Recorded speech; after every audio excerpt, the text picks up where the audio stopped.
Here's the Phoenix line. In fact, we were trying, I saw this morning on my phone that the Phoenix line had been put in, and we hadn't been getting any calls on it, so I told Gary, why don't you call the producer in Phoenix and tell him to announce the phone number or give us the phone number. We've been calling our Phoenix station for over 45 minutes, and not one person answers. We're calling on the hotline.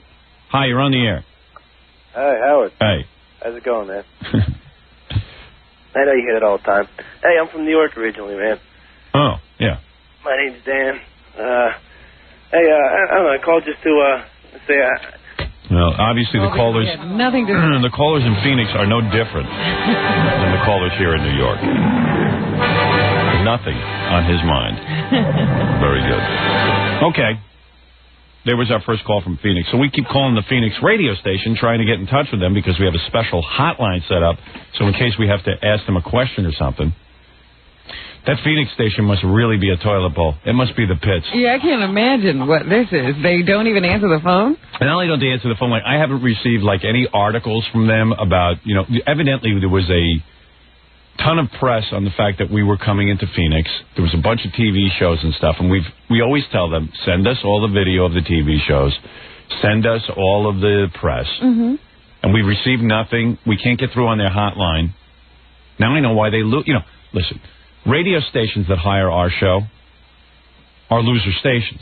Nobody hires us when they're doing well. But this one must take the cake, this Phoenix station. We finally found the doozy of all doozies. Yeah, we found the dooziest station of all. I mean, it must really be in the gutter. I mean, there must be like a 0 rating there. They don't know how to do anything. No, they don't. They're a disaster. So, I don't know what's going on over there, but maybe answering the phone would be a good idea. That'd be good for starters, and then maybe you start thinking like winners. What is it? The guy just answered the phone. Finally. Well, I'm talking about it. That's why. So, they did send some news reports. Oh, they did? Yeah, although somebody listened to them. Kathy listened to them. She said they were all pretty much the same, except one guy said that our studio, the studio there, I guess, looked like a cesspool. Yeah. Well, and what do you expect? I mean, who else would hire us? I mean, in fact, yeah. The station here in New York looks like a cesspool. This is the flagship. When we came to this station, they were in real bad shape. Let me give you the history of all our stations, okay? So we come to New York, and I get hired at NBC. The reason I get hired at NBC is because it's an AM station, and it's so bad, the station, that nobody is listening. The only thing they have is like Imus in the morning, and the only reason they have Imus in the morning is because there's no other morning show on that competes with them. And the second Scott Shannon comes on with a real bad show, he takes away all of Imus's ratings. That's right. His ratings disappear. So they're in a panic. They hire me. I get them all the ratings. They freak out and fire me. And now I've got to find another job. So this station contacts me, the one we work for here in New York. They're in such bad shape. They bought the station. It was disco. The station had like an 11 share. All of a sudden, disco stopped being popular. Station, there's nothing left. It was funny because they must have bought it the day before disco died. Yeah, it was weird. And they paid like an exorbitant amount of money, like $11 million or something, or $27 million, something outrageous at the time, considered outrageous. Yeah. I was at the $8 billion. And the next day, disco went out of fashion. And the rating disappeared. It was the #1 station. I mean, I predicted it. I said, I know the station's popular now, but you think disco's going to be around forever? But I don't know. It was just like very, very, very popular for 5 minutes. And they bought it at its 5 minutes of popularity. It's like buying real estate in that Kobe, Japan, 2 days before the earthquake. Right. Kobe, or whatever that is. So, hey, yeah, I just bought some real good Japanese real estate, prime area. It's what is it again?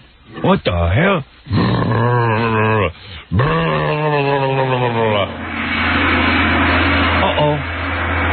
Me no have house. There goes my building. There go building. There go expensive real estate. There it go. Money go bye-bye.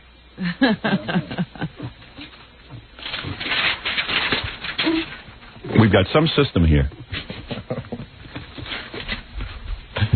So, I got the most professional equipment here in the business. I have papers flying all over the place. Well, the coolest thing about working at this station, we were in another building. Yes. Was that it was such a stronghold on disco that we were 3 years into rock and roll, and there was nothing but disco gold records on the wall. I remember there was like a Giorgio Moroder gold record on the wall. Yeah. And rock people would come in and they would think they were in the wrong place. I know. Well, so then when this station approached me, they had, switched from disco to rock, and that went over real big. Couldn't even make a blip. Yeah. On the radar scale. So they came to me, and it's always like a station that's really down in the dumps. And I prefer it that way because, God forbid, the pressure of going into a station that's successful and losing all their ratings. Yes, who needs that? They were limping along. Yeah, and also, it's an act of desperation to hire me because nothing else has worked. The entire... There's nothing to lose. Yeah, there is nothing to lose. The entire property now is, is worth nothing. You paid $80 million for it. And that's what I think it was. It was $80 million. It was the highest price ever paid for a radio station. Right, now I remember. Yeah, it was an AM/FM station. AM station was Spanish, and the other one was disco, and disco was lighting the town on fire. The thing was making money hand over fist. And disco went out of business. Mm-hmm. And I wonder if Tom Chiusano was at the head of that. Yeah. I think Tom Chiusano was here. He was the one who actually lost all the audience. He was the new general manager. Yeah, they brought him in, and he lost all the audience. I have a correction on that. The guy that said that the studio looked like a cesspool, he wasn't talking about Phoenix. He was talking about this one because he saw it on the E! Show. Oh, I see. You know what? And the E! Show makes it look good. I know it does. Because we put purple lights. There's no depth on the E! This is the worst-looking radio station I've ever worked at, including the one I worked at in Westchester. Which was in a house. Which was in someone's house. It was in their living room. This is maybe... I'm trying to think. I think even Detroit was a little prettier than this. Really? That was the house more room, that's for sure. That was the house with rats, right? Yeah, but it was big. Come on, even your first radio station looked better than this. Yeah, it was small, but it was at least a little bit charming. Really? This is a room that is where we work every day is so depressing. You'd want to kill yourself. I can say that I've worked at worse radio stations. Have you ever read that in Sweden? Or Denmark, they have like 11 months of winter. Yeah. And it's always dark there. And people kill themselves. They have the highest suicide rate. Sure. Sweden, right? Yeah. This is Sweden. We work in Sweden. It's Sweden. I mean, it is the ugliest, most depressing, filthy, dirty. It's like a used car. Everyone just keeps slapping their own bumper stickers on it. Because, every DJ puts their own personality up on the wall. I know. And I hate that. I wish they'd rip all that down. Why are people at home? Do they put things on their door? Yeah, they just stick things up. Why does my house... This is where I spend more time here than in my house. I got to look at filth and garbage. I worked at one radio station that was worse than this, but they made absolutely no money, and it was in a broken-down house, and you felt like you were going to fall through the floor. But you can understand that. They made no money. Yeah, but this station makes money. Tom, were you here when it was disco? I came here in January of 1985. The year doesn't help me. I just got to know, were you here when it was disco? He was here for 6 months. Excuse me, I got here in January. The station had already begun its decline. Oh, so you're not taking responsibility. Tom got here in January, and the format switched in July. Wait a second. Tom took over in January, and 6 months later, they dumped the whole format? Yeah. Yes. But he's claiming... Don't raise your eyebrows at me like that. Nice job. That they already had started to experience their decline. The research was already being done, and basically the transition was already kind of committed to. Why did you come to this station? Who else wanted him? I mean, why did he come? So wait a second. So in other words, what you're saying is... Because I was offered the job. Right. So in other words, what you're saying is... It's a great company. That they bought the station. I love my boss. Yeah, we know. You should, believe me. You too, Tom? Yeah. So anyway, you're saying that you come here, the station's the #1 station in town. No. When I got here, the station was not the #1 station. It had fallen so much. Absolutely. And it was your desire to make it rock? When I got here, the plan was to make it rock. The plan was we were already talking about it. When I got here, the conversation about maybe changing it already begun. Right. Okay. Very good. Okay. All right. So Tom just associating himself with that. No, but you can't put that. You can't put that fall on me. You got to admit, though, hiring me is an act of desperation. I think hiring you was not an act of desperation. Was a real smart decision to take advantage of... but if the station had been doing well, I don't think they would have hired you, right? No, I don't know. Really? No, the question, though, is what would Tom have done if they didn't hire you? Tom would have been out of a job if they hadn't hired me. I don't think so. All right, fire the grease man. All right, thank you. Get rid of him. I would have liked to have had at least a year for Tom to work his magic on the station. Yeah. To see what he could do. Right. All right, go ahead, Tom. Unfortunately, we came in and saved him. Tom was against hiring me, believe me. It wasn't him who hired me. Do you think that's true? Oh, I know it's true. Very nervous. Think you would interfere with the format? Don't ask. Tom wanted to be playing a lot of records in the morning. Tom was happy the way things were. Yeah, Tom's happy. Tom's happy if he's on the golf course. What? No, Tom absolutely, you were dismissed. positively, no way, but Tom, you know, was 1,000% behind. Really? And for hiring you. Were you? You know, right. Swear to God. You want to be playing records, though. I mean, yeah. You believe the behind part. You know, who knew? Okay. I mean, at the beginning it was. I know. Well, but the idea was to play limited number of records, and as soon as it became apparent that what you had to say was a whole lot better than playing records, okay. I mean, go for it. All right, thank you, Tom. Was that his decision? No. Okay. All right, go ahead. He's rewriting history. No, go ahead. I'm not. No, go ahead. I'm kidding. Of course you knew. You're a visionary. Go ahead. He's like OJ, 100% not guilty. You want to do something? You want to do something smart? Fire the grease man. What did you say? When are you going to get rid of the grease man? Can we not have that conversation? Why can't we have that? Because everybody wants him gone. Let's take a poll. Not have that conversation. Let's take a poll. No, we're not taking a poll. And we'll go by the listeners. I'm not participating in a poll. Really? You don't care? What kind of contract did he sign? Yeah. What did you sign? What does that have to do with it? Did you sign away all of the station's money? All the money I'm busy making, you're going to give to the grease man? Could you just leave the guy alone? How long's he been on? Oh, too long. Years. Yeah. 2 years? I thought it was more. Don't we have an option out at this point? I'm not going to tell you. Where's the jump off? Go get his contract. Let's read it on the air. Sure. When can we get out of this? When are we going to get out of this? I'm leaving now. Now I'm leaving. Were you stupid enough about me because I'm not coming back. Were you stupid enough to sign a 5-year deal with that guy? I love your sweater. Tom was like, I know. Greaseman will be so successful. We'll lock into him for 10 years. Oh, believe me, he would do that because he thought he was such a great talent. Remember? Yeah, he used to come in? Tom's all upset because it was his idea to bring Greaseman to the station. He used to come in and tell us, Greaseman's a very talented guy. This is before he got to the station. And I used to say to him, you want my opinion? I don't think the guy's got an ounce of talent. And Tom would go, well, you know, professional jealousy. And I know Tom always felt that you couldn't really see through your jealousy. That you just... Yeah, I'm no judge of talent. I have no idea. The guy's on the air going... I mean, come on. Give me a break. He would always say, oh, I heard Greaseman say the funniest thing when I was in Washington. So I went down to the and I understand Tom has little lunches, powwow lunches with him every once in a while. Really? And the Greaseman sits there and does that voice. Him and his producer, Bill Scanlon. And the wife, Greaseman's wife. Yeah, I heard she does the voice, too. They all do the voice. They all sit down at lunch and start doing the Greaseman voice. Hey, I guarantee you. I can't believe that Oh, boy. Must be so much fun. I wish I could go to one of those lunches. I don't even know what he says. What does he say? What's his catchphrase? I passed through it a couple of times. I don't even know. He's got like a bunch of words. Tom would know the answer.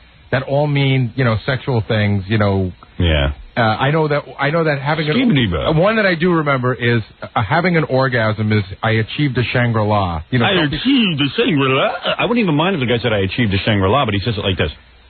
I achieved a Shangri-La. I can't listen to that. I'm busy. I achieved the Shangri-La. And then what does the company do? So I bust my balls trying to figure out how to syndicate this show. Try to force the company to syndicate this show. Finally, we do syndication. It turns into a big success. And what do? They syndicate him. It's not bad enough they put him on one of the stations. They put him on all of the ones that I had to fight to get on. Shkabozas. And they put him on at night so that he can't screw up. Because he screwed up anyway. Yeah, because there's no one on against you at night. And he screwed up. And I told them that it was going to be bad. But they thought I was being jealous or something. I said, well, okay. If you want to read it that way, I don't care. Go ahead and prove it. So they probably signed him up, gave him all that money. And I remember the Greaseman was like... Greaseman had this whole big game plan. He was thrilled with it. I read in the trade papers. He was going to move to Los Angeles and do the show out of Los Angeles because he wants to also be in film and television work because he's going to be... When he hits the whole rest of the country, all of Los Angeles is going to want to hire him. Yeah. So they put him on in L.A., Within a couple of months, they cut him back to 1 hour. on the station at night because they realized that he was losing all the ratings. He was on the Mark and Brian station. So they had losers at night and losers in the morning. Two imbeciles who marry each other in the morning, and then an imbecile at night going, Shangri-La. So they had two anchors at the station. Yeah, they had two losers. Dragging them down. Yeah, right. Mark and Brian, the two honeymooners. Their biggest stunt was marrying each other. And then so he went there. They put him on for 4 hours, and they had to cut it back to an hour, and then they just threw him off the station. And now no one in Los Angeles knows who he is. Oh, but he's out still there. out there broadcasting to the rest of the country. Yeah, because he's going to be busy with that happening film career. So he wants to put that bloated muscle head in a film. For what reason? To go what? Is he going to use that voice in the film, or is he going to put on another voice? He's going to act like a regular guy in the movies, or is he going to have that voice? I guess Greg Kinnear beat him up for that role in Sabrina. A lot of major talents going through Hollywood. I guess the whole game plan fell apart when the audience didn't pick up on him. It was this close to being a major breakthrough. He was going to be the next big thing. There's and Tom, one little factor. And Tom masterminded it. Because Tom's a mastermind. He knows talent. He recognizes talent. He knows what's funny. I think you're funny and he's funny. Well, thanks for putting me in the same sentence with the guy. I think that Tom is a very good judge of funny. Yeah, because he's a funny guy himself. In fact, I often believe that Tom can do this radio show. In fact, I've said to Tom, if you want to take over for me one day, you could. Has Tom ever stopped you and told you a joke? Tom, I would like to give you 5 minutes to do my show with no interruption. You can use Robin if you want. Robin, I hope you would be willing to work with Tom. I would certainly be willing. If you feel Robin encumbers you in some way, Don't use me if I'm going to be a problem. If you want to use Fred for sound effects or Jackie as a writer. I know how you love jokes. Jackie would be perfect for you. Jackie has some material on that. I'd like to offer you 5 minutes. What about it? No, because I don't have the talent to do it. Yes, you do. No, I don't. You're being modest here. I think you do. I think you think you do. You're not all of a sudden try feeding my ego. No, I think it's time for the Tom Chiusano Show. Let me take a commercial break, and we'll come back and the Tom Chiusano Show. For the Tom Chiusano Show. Would you like a show? You want to hear my commentary on the OJ case? Would you like to? Whatever you want to do. When we come back, would you like me? I will leave for 5 minutes, and you can do your show. What's your latest joke? Let him do it on the show. Well, I'm just trying to help him prepare. Now, let me ask you something. On the Tom Chiusano Show, do you want to work with Robin, or is she? A lot of guys like to work solo. No, if I were to do the show, I'd do it with Robin. Oh, you would? Oh, absolutely. Okay. I don't know. And what about Jackie? Do you want a writer or not? Absolutely. You do? And Fred. Sure. Right. All right. We want the best at my side. Well, why don't you do this? I mean, I don't want to tell you how to do your show. Maybe you'll do a joke and your OJ commentary, and we'll give you 5 minutes. Movies, anything you want. Movie reviews. Girls on the side. Yeah, anything. You want a massage during it from a girl? I mean, you want to have some naked girls down here? No, don't give him too much. Gary, no. Lesbian? Gary, don't want strippers. Robin will massage. You work clean, I take it. Well, no. What if Tom gets fined by the FCC during his show? Wouldn't that be funny? Wouldn't that be ironic? In a panic for laughs, he goes into some blue area. Exactly. Yeah, right. Starts farting into the microphone. Receives the biggest FCC fine in history. Right. You want to try it? No, not really. I think you could try it. This way you can tell us your jokes. I think you do want to try it. Why don't you give it a shot? Why don't you give it a shot? What if this takes off? We'll replace the grease man with you. We might discover a major I guess Super Agent Don to represent. Right. I mean, it could be a whole new. Just because you're 45 doesn't mean you're 47 doesn't mean your life's over. You could just have a switching career. That's right. All right. When we come back, I got a feeling that you're up for this. Let me take a commercial break, and you'll do the Tom Chiusano Show. And I'll keep quiet. All right. Right after these words. The most important radio show of the century, The Howard Stern Show. What? I thought you were coming back with the Tom Chiusano Show. Just walking in the room now? Mr. Swifty. Please. 92.3 K-Rock. We're back with the Tom Chiusano Show. Here's Tom. All right, I'm going to sit quiet. Tom, you now. Go ahead. Robin, good morning. Good morning, Tom. Should I be pretending I'm kicking the show off? I've never been this excited since my son let me lace on his hockey skates. Oh, boy. Really? Wow. Who are your writers, Tom? Where's that moron Scott? Somebody's been messing with my microphone. I'm telling you, I don't care what they say. My levels are not right. I can't work with a wannabe now. Come on, you got to do the Tom Chiusano Show. All right, well, let's talk about you and me then, Robin. I think it's time that you came clear with your true feelings towards me. Tom, you know how I feel about you. Okay. Next topic. Hey, this is what's weird is looking over at him, looking at me, not saying anything. Okay, I'm going to turn this way. Try not to look at him. He can't fill 4 minutes. Excuse me. Yeah. Don't talk in my show. Did I ask for help? What are we doing today, Tom? Let's go to the phone. Well, you know what? I think we should start the show off by going to the phones. All right. You know, let's see. Do you have a call from Phoenix? Oh, Phoenix, you're on the air. Phoenix, our newest market. Hey, I had a question for Howard. Well, wait, you're not. This is the Tom Chiusano Show. What are you calling for Howard for, dummy? Call another show. Hang up on this guy. That's it. Let's go to San Diego. You're on the air. Hey, Gary. Gary. Is this Gary? This is the quality of calls I have to deal with. Can we go to New York? Boy, you're hanging up on everybody. New York, you're on the air. Hey. Yeah. Yeah, Howard. This is the Tom Chiusano Show. Let me. No, this is the Tom Chiusano Show. Tom Chiusano Show. Yeah. That's funny. I figured Howard might want to hear about the whole situations with... Wait, did you call for Tom or did you call for Howard? Call for Howard. If you're going to call for Howard, I'm going to have to hang up on you. You're on the air. Another call for Howard. You're on the air. You're on the air. You're on the air. This is the Tom Chiusano Show. Yeah, hello, Tom. Yeah, good morning. Good. What are you giving away? What do you got that I should give you something for? What do I have? Yeah. I always feel bad when Howard picks on you. Yeah. Howard who? The guy who used to work there, Howard Stern. Oh, I mean my board op. He's the worst radio show I've ever heard. I told you. I tell you, you know what, Tom? He's giving away our ratings. I have a great idea. Yeah. Whenever Tom decides to make a suggestion about something on the air, he should listen back to this tape. Yeah. It's Tom. And there's 3 more minutes to go. Tom. Right, yeah. Greaseman sucks. Yeah, thanks. Love you too. You're on the air. This is the Tom Chiusano Show. Hi, honey. You're calling your wife on the air, Tom? No, hi, Robin. I told you never to call me at work. Well, I'm calling you at work. Yeah, I heard you on the air. What do you have to say for yourself this morning on the Wait a minute, you called me. What do I have to say something for? No, I called you. Right.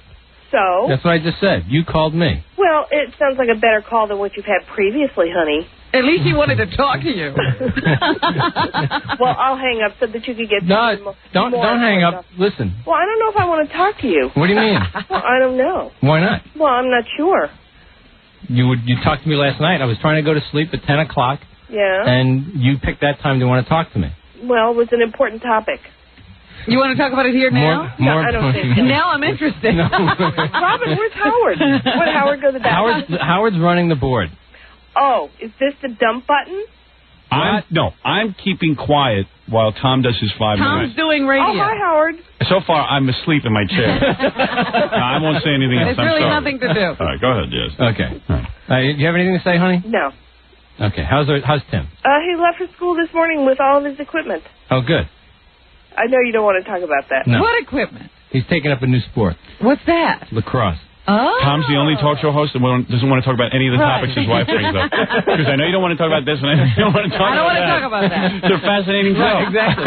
Hey, I don't feel like talking. It's a great family, let me It's tell a you. talk show with no talk. Yeah, it's like, Tom, you want to talk about this? No. No. Want to talk about what happened in bed last night? No. Want to talk about what we spoke about last night? No. Tom, I'm sorry, I'm making the show interesting. Right, excuse me. Tom, I think you're supposed to be carrying the conversation. Well, I know. Is this going to be the hardest job in the world, right? Do I have to hang up on you? No, you don't. Do me a have favor, to. honey. Yeah. Bang Tim Skates. I'm lonely. You banged him skates On the phone so I can hear the noise. Oh, the ice skates. Oh, now we're dying here. Oh, Hey, got another minute. I'm just reading what's handed to me, you know? We're dying here. Okay. Not easy working with Jackie, is it? Don't read everything he gives you. That's part of the secret. That's the secret, man. About every other word. It doesn't work.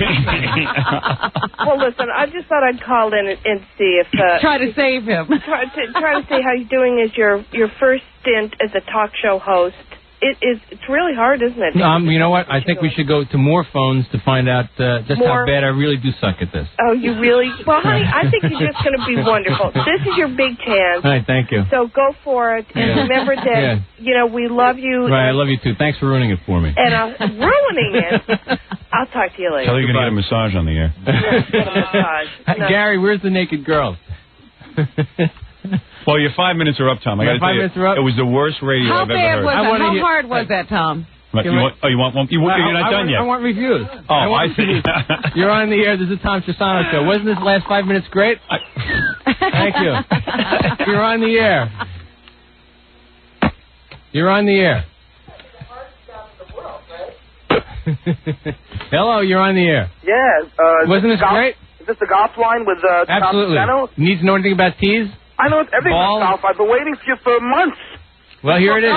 This is your big shot. Go for it. Oh, listen. What's your handicap, Tom? 6. His brain. What is it?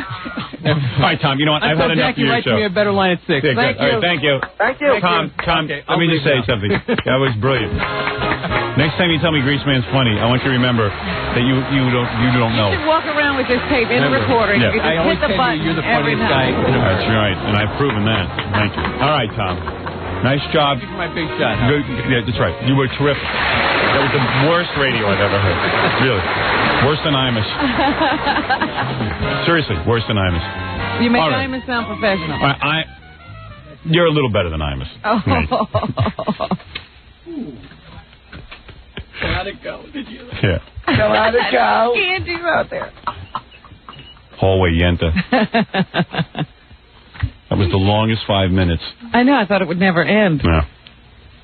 How did we get into that? I don't even know. I don't know either. It was a dumb idea. The Tom Chiusano Show.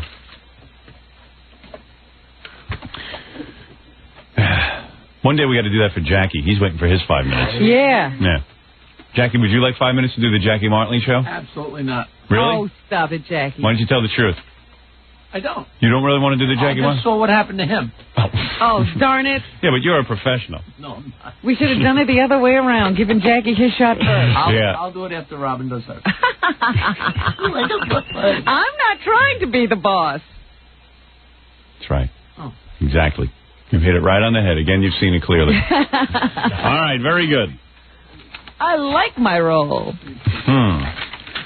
Not like Jackie, dissatisfied with his role. I'm the funny one. I Let put all me. the laughs in his mouth. Let me. How can Tom bomb for 5 minutes and I get the heat? I don't know. He's not in the room, so who else are we going to yell at? Fred's like a wall. You can't get through to him. No. All right, very good. I want 5 minutes. Let me prove to America that I can do it. All I need is 5 minutes. If I get 5 minutes, Howard's through. Then everyone will realize who the real genius That's right. They'll realize where the laughs come from. Yeah, real laughs. Real laughs.